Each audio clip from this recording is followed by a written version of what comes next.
كان مميزا في استاد الحمدانية بحلب قبل بدء المباراة المصيرية بين الاتحاد الحلبي وضيفه حطين اللاذقي، فأبواب الملعب أغلقت قبل موعد المباراة بأكثر من 4 ساعات بسبب الطوفان الجماهيري الذي زاد عن 40,000 مشجع، بينهم أكثر من 1000 مشجع حطيني.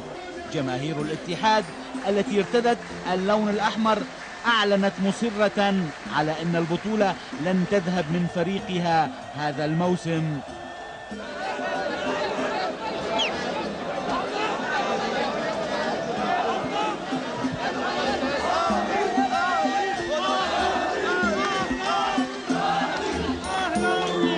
شو تتوقع إن شاء الله الفوز لازم بإذن الله 2-0 بإذن الله.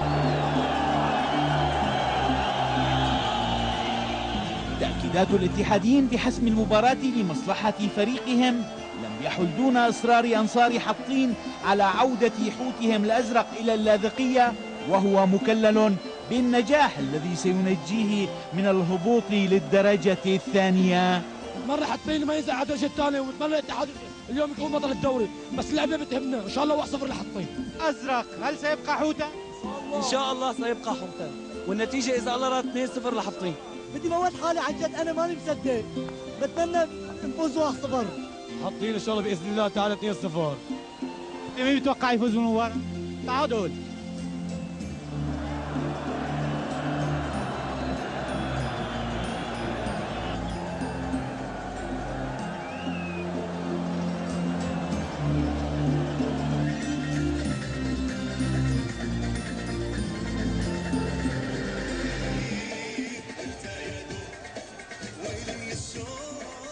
الاحتفالات الكرنفالية الحمراء التي سبقت صافرة البداية خف بريقها خلال المباراة، ولم تنشط مجددا إلا مع هدفهم الأول في الوقت الذي طغى الصمت على جمهور حطين الذي تفاعل بقوة مع هدف الطليعة على أمية، كما انتقل إليه الفرح من جمهور الاتحاد حين نجح حارسه في صد ركلة جزاء.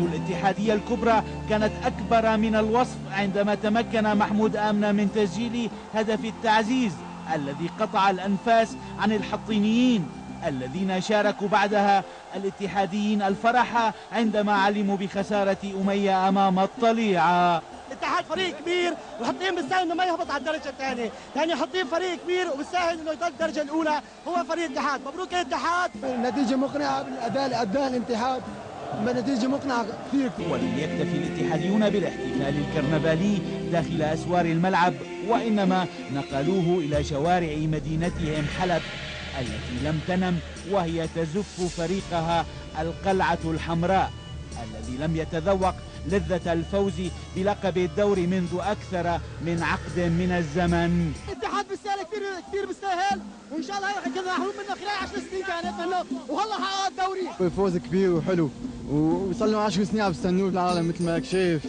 يعني شغله كبيره هاللعبه. اليوم حققنا شيء كثير كبير، صرنا 10 سنين متعطشين لبطوله الدوري. اليوم الشباب لعبوا مباراه حلوه وحطين كمان لعب، بس اليوم الافضليه كانت انهم يستحق الاتحاد.